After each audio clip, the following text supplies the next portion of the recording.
Yeah. Hello, hi. It's Hi. us again. Yeah. We have a special guest with us today. Yes, we do. Miss Margot Christophilus. She is part of our amazing office here at Keller Williams Greater Seattle. We're so happy to have you. Thank you for joining us. Thank you for having me. Oh my I gosh, really yes. appreciate it. Yeah. You two Margot ladies. has much more experience A than wealth of we knowledge. do. Yes. Yes. And today we are covering what it's like to buy and sell in a soft market. So we're just going to pick her brain on best strategies and what this means for us in the Seattle market. So let's start off with saying, what exactly is a soft market? How would you define a soft market in real estate? A soft market is when listings are sitting longer than they should. Yeah. And you're, Well, explain that to me longer. Let's put a date range on that. Yeah, what's longer? Because we have a skewed version of that, I feel like, now in Yeah. our market. Yeah. People see 2 weeks and they're like, oh, I 2 mean, weeks, people used to see 2 days and they would go, what's wrong with this house? Right. Now we're looking at 45 days up to 70 days. Mhm. And depending on the time frame, like if it's 2 weeks or 3 weeks, then we're looking at making adjustments with our seller. Just let me know. I've got stories for days. I don't want to keep it, where you guys aren't getting tired. But I had to take one off a week and a half ago because it was a beautiful home. It had all the fixins.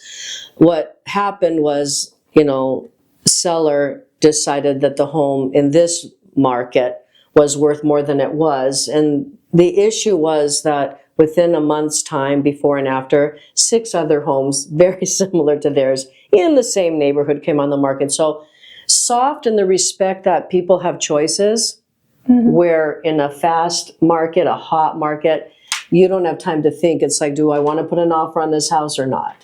Well, I think I was doing a little bit of research, and what we have seen here in the Pacific Northwest is a seller's market where sellers could say, they could literally pick their price point, honestly. My neighbor sold his house, and I want more than that. Right. And now that we have more inventory, but not as many buyers, sellers have to get a little bit more competitive. And so it's like, either you have the cutest house on the block or you have the cheapest house on the block. And those are some of the 2 ways that you can attract buyers when there's more inventory Right. to choose from.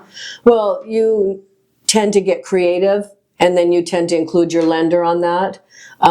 There's lots of ways. We have a wonderful gentleman in our office, Kyle, and they'll give some kind of point system or do 1-year buy down, and we'll have to speak to him, but he's doing some form of a credit to bring incentive to buyers to get the seller's home sold. The most important thing is to price it right. Right. Um, I think that's the difference, though. You Yeah. have to really look at what else is available on the market, because if everybody else is 50 grand below you, then you are not in competition with anybody.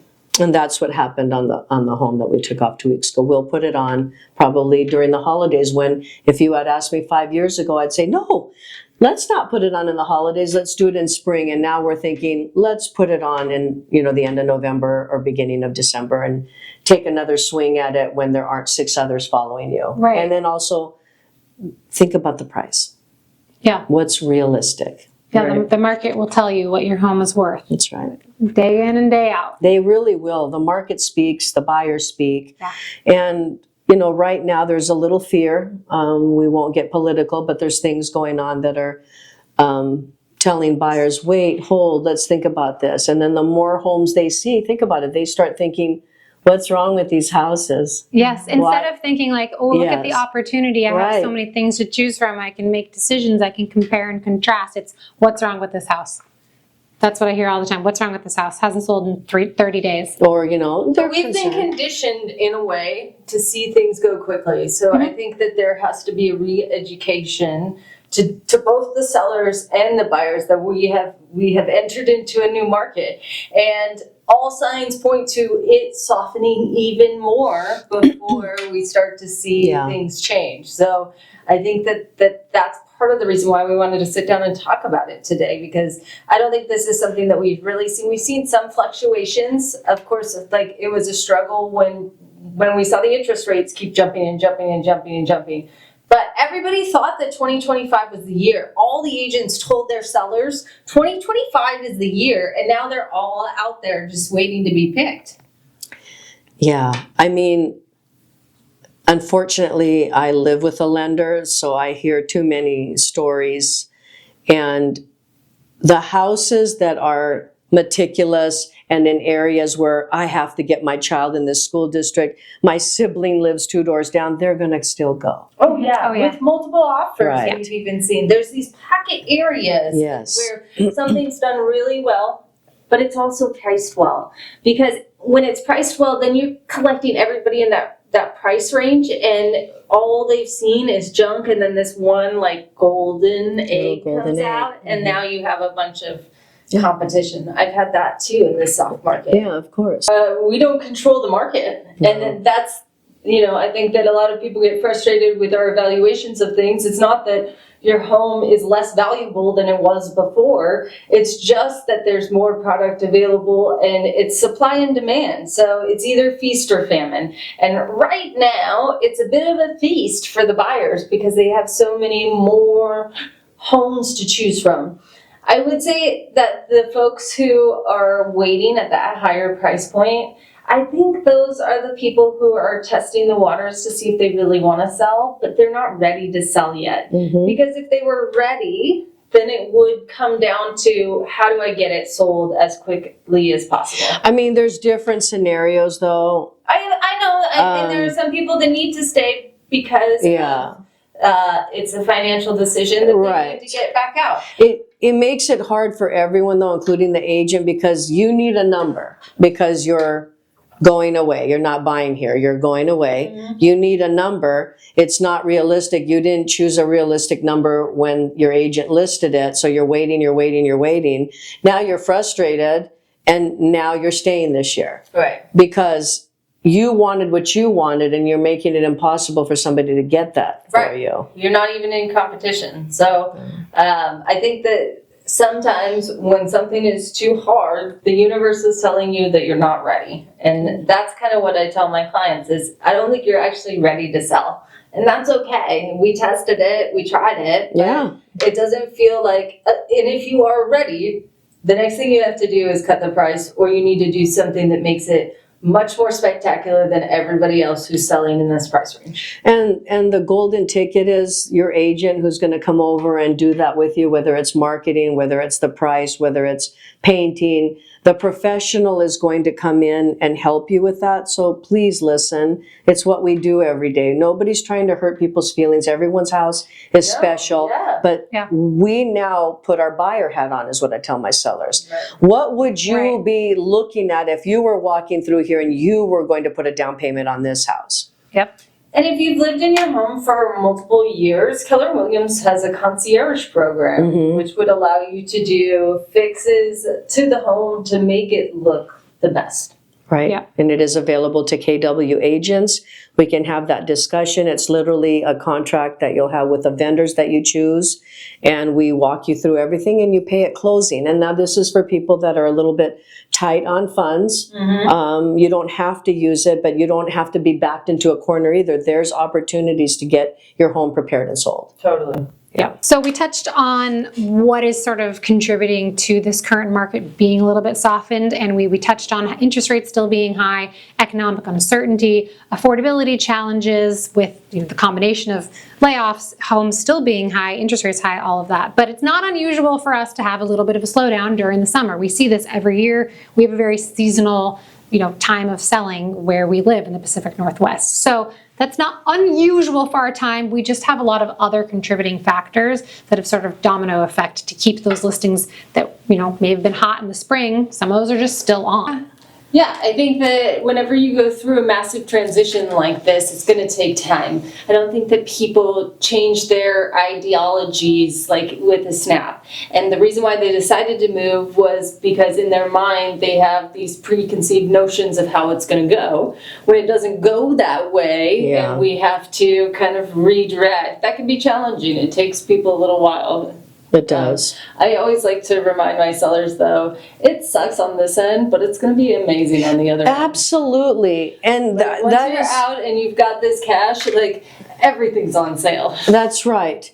And there is a win and a rainbow at the end of all of this. Totally. It just might be a little painful. And again, guys, most people that aren't fire selling their home, they've got equity in it. They just got a number stuck in their head. Yeah, absolutely. And that number is only as good as who wants to pay that number. Yes. And that it's not up to us. It's imaginary. It's monopoly money Yeah. at the end of the day. But you get that, you're going to get that windfall on the second half. That's right. So That's good. it's all about perspective and changing your thinking. It sucks in the moment, but then you have this opportunity where most people aren't actually looking right now because they're focused on what's going on globally rather than what's happening here. Mm-hmm. I think that the summertime also brings in this flood of tourists, right? Yeah. And that in 2026 we'll have the FIFA World Cup. Yep. I think that that's really going to increase our population growth because people are going to see Seattle for the first time. In the best time of year. Right. They are. Totally. It's like our shining gonna glory. well, and that's when most people come visit here and they're like, God, the ocean and the mountains, I can do the rain. But the thing is, I mean, I'm not trying to sell Seattle. There's a lot of beautiful areas in the country. But we do have mild seasons. Totally. And we Less can climate problems. smell the ocean Yeah. from many places. So yeah, there's some benefit. And I know sometimes when people come in the fall, they're like, oh, it's raining. But then when people from Britain and other places come, they're like, this is just like home. Yeah. So they, they're good with it. And some of the cheapest oceanfront properties you will find in the U.S. Like you go down to California, that same property is 2-3 times the amount. Absolutely. We've touched a lot on how a soft market kind of affects sellers and the sellers that we're working with and getting our sellers to have the perspective and correct sort of expectations of what they can see when listing. But it's can be a really great time for our buyers in this market as well. And there's a couple of things our buyers could potentially expect in a market like this. You might see some lower purchase prices happen, whether that's from the seller reducing their price or you just have found an opportunity to maybe offer slightly lower. There's seller paid closing costs or concessions that you can work into negotiations. A seller might be more willing to give you that in your offer because they've got a bird in hand. They have an offer in their hand. They don't want to let you go. And they've sat on the market And for they've sat on the 30 to market. 45 days, and they've had a lot of time to think about it. Yeah. Think about Yes, they whether or not they're ready. Right. Yeah. And the repairs is a big one. And I Yeah. always tell people, in half the instances, it used to be like 80%, but the sellers are doing pre-inspections. And so that's very helpful to the buyers. But if they don't, it's also a benefit because it's a tool. Right. It's a tool to getting some credits. Yeah, Totally. getting credits or asking for some of the work to be done before closing, That's so right. it's off the buyer's plate. So there's a lot of opportunity if you're a buyer, not only just more inventory to look at, which is a bonus because a year ago you could look at 1, 2, 3 properties and feel like you had to put in an offer right then. Now you can sort of compare and contrast. You could get things like rate buy down. So if that seller's giving you a concession, you could temporarily buy down your rate and make your interest rate lower. That's an opportunity that we're seeing, especially in this market. It's wonderful because it does bring your rate down to affordability, and within the second or third year you can refinance. How many of your friends, family members, clients, past clients have said, I could never move Margot. I'm in a below 3% mortgage. People say I'm that. raising my hand. Every I say single this. day, people tell me that. I that say they're this. Like, They're locked in forever. Yeah. But the truth of the matter is, when you're in a soft market and you have the ability to get the seller to pay for some concessions, you might be able to drop that rate down. So Right. it's not realistic for you to be looking on Redfin or going to Freddie Mac because there are ways in which we as agents can really help make this much more affordable. Well, and the thing is, it's great that you have a low interest rate but at some point, have you outgrown it? Do you love where you live? Like some of us who want water, are you wanting to go to the water or to the mountains, or, you know, have horses on your property? Don't let it hold you back. Where there's a will, there's a way. You can always make it work. Well, I think people get, in the same sense that people get locked into what they believe their home is worth, they also get locked into this notion that they can't move unless interest rates do a specific thing. And I think what a soft market allows for is a lot more flexibility than what our buyers and sellers are used to with that hot seller's market. And again, it's just going to take a lot of education. And we are not, I'm sorry, guys, I live with a lender. I don't think we're going to see 2s and 3s. I don't think so either, but You I know. do think there's a chance that we might get below a 6. But I think it will take longer than... And every single month that's going by where you're paying a mortgage, you're like putting money in your own pocket for down the road. So the sooner you do it, when there's less competition, more flexibility, you have opportunities. Agreed. So how can buyers kind of avoid overpaying in a soft market? Because I think in our climate, we're sort of used to like, oh, what if there's another offer? There's going to be a competing offer. You know, I don't want to get outpaid, you know, overpaid by somebody. Just a few things you can do is you can always add an escalation, and it may come to fruition or not. But again, I am not the type of agent that waives a lot of things. So we're not waiving the appraisal, which means if it doesn't appraise, they're either going to come down or they're not going to buy it. They have a way out. Also, what we do as agents is we analyze the neighborhood of the homes we're going to look at for the week. And if our clients decide on a home, we show them, you know, the CMA of what's been happening the past 30, 60 days in the neighborhood. And they'll put in the offer that's best suited for them. And just know you're either going to get it or we're going to keep looking. As long as people don't get attached to something. Yes. Oh. Yeah, I know. It's hard not to. I had to say it anyways. It's hard not. I always tell my clients, I was like, you're going to get this home under the terms that work for you. Otherwise, if you don't, like, this isn't your house. That's not your house. You can't afford it, or you didn't want to buy it because of those things that you found. And sometimes you're new and you're like, I don't want to pay that. At the end of the day, you're going to pay it, but you don't want to start. At first, people need to learn. Yeah. And I always tell people, you're going to get the house you're meant to get. Yeah. That's the one you're going to get. Absolutely. And you won't even remember the ones you didn't get. And most of the time, people agree with that. Not all the time, but most. Not all the time. I might the one that got away. I might still think of a house that we didn't get. Yeah. But then I think, what about that house is right. I had no guarantee that house wouldn't have other issues. Right. That's How correct. could I possibly Grass know? is always greener. Seriously, right? the grass is always greener. We touched a lot about how this market affects the sellers. We talked about how, hold on, I don't know what tangent I'm on. Sorry. We talked about a lot about all sellers. of this stuff, yeah. Potential spam, okay. Finding opportunity? I mean, finding opportunities, absolutely. You know, the longer the house is on the market, the more strategically there's ways to get it, you know, whether it's bringing down the price or getting the concessions and doing your own inspection and finding other little morsels. Yeah, I like to tell my clients, if the home is new on the market this week and it's above your price point, don't go look at it. Don't go look at it till it's been on the market for 2 or 3 weeks, because that seller is not ready to have that conversation yet. That's right. And they want the opportunity to make sure that nobody else wants to pay that amount. But once they've been sitting for 3 or 4 weeks, it's seasoned. She's ready. She's ready to kind of reconsider. And I will caveat that and say maybe longer for condos, longer than 3 or 4 weeks. Yeah, Condos are sitting longer. I don't know how you feel about this, but I have found that if my clients see a home and it just had a price drop and we're seeing it like the next day, and my clients are like, oh, well, maybe we can offer even less.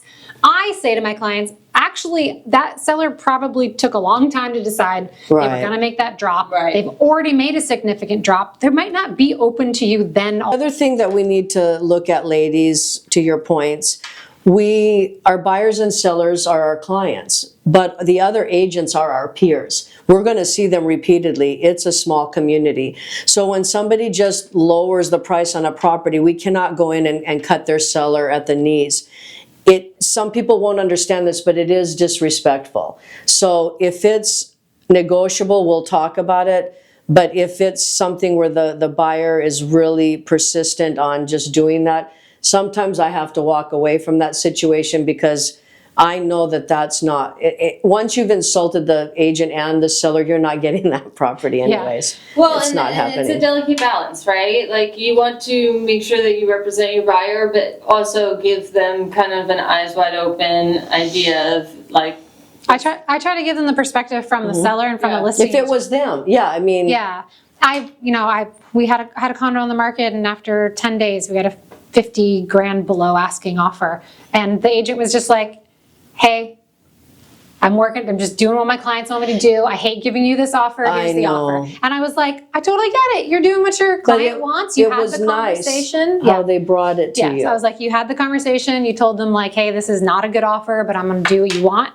And I was like, thank you, but no thank you. Like, we've been on for 10 days. And the agent acknowledged, like, I hate writing these offers because you've got to be sensitive. And it's just a matter of education. And even with education, you can't make your buyers do something they're not going to listen to. No. sometimes they just need to go through the process of losing a couple times. That's right.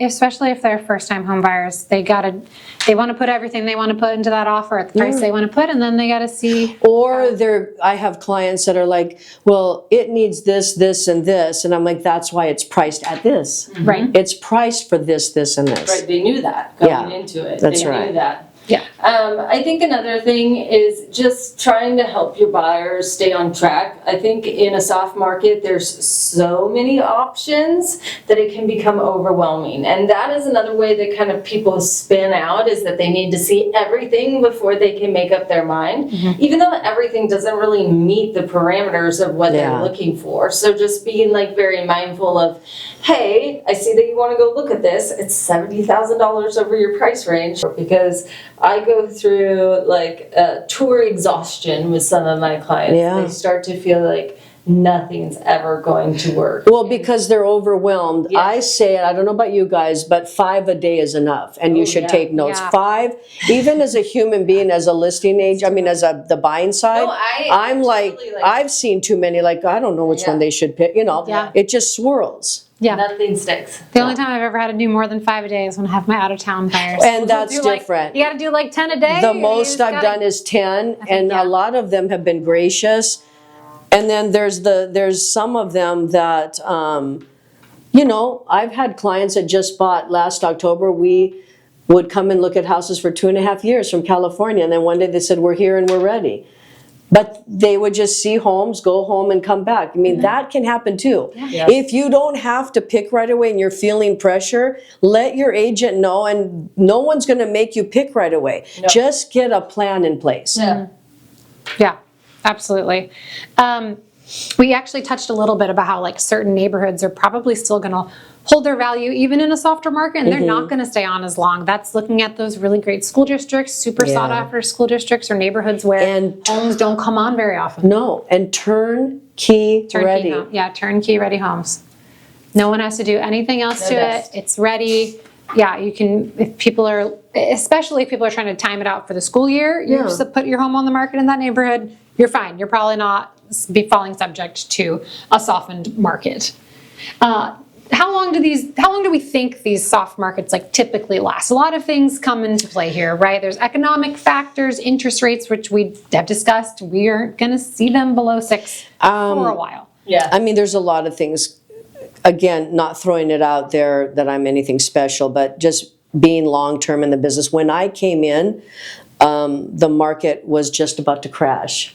I didn't know any difference. I just went out and got short sales and helped everybody get out of those You've things. talked to me about short sales. Yeah, so this is the deal. The deal is it's going to make this full swing. It's a 7-year thing. And because, just like the house that I'll probably list in a week, they bought it, and they'll be lucky if they even get what they bought it for. Luckily, they have money and it'll all work out. But there are times when, with a short sale, that things, and we can do this another time, that are shortened, and we're going to see some of that. We're going to see some of the homes where people had endless amounts of oodles of money in their pocket. Like a year and a half ago, one of my fellow agents sold one in Bellevue for $1 million over list. Well, I hope they don't have to move. Yeah. Right.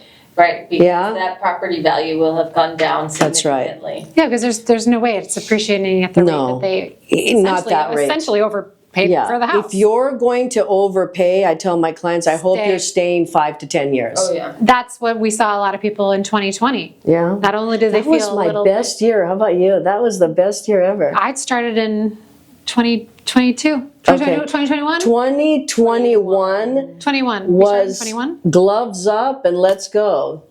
Well, when we entered into the market, 22? 22. 22. When we 22. entered into the market, we got the same feedback. Oh, you're entering into a tough market because interest rates were gone. The 2.5s were gone. It We was were that entering. same year that it we were went entering all into the way up. It just sixes kept and fives. I still wouldn't talk to people like that. It's always a good time to get into real estate and help people. We said we don't know any different. We don't know any different, and I didn't know any different. The chickens were falling out of the sky. Yeah, we didn't know any different. And I ended up my first year with 23 listings.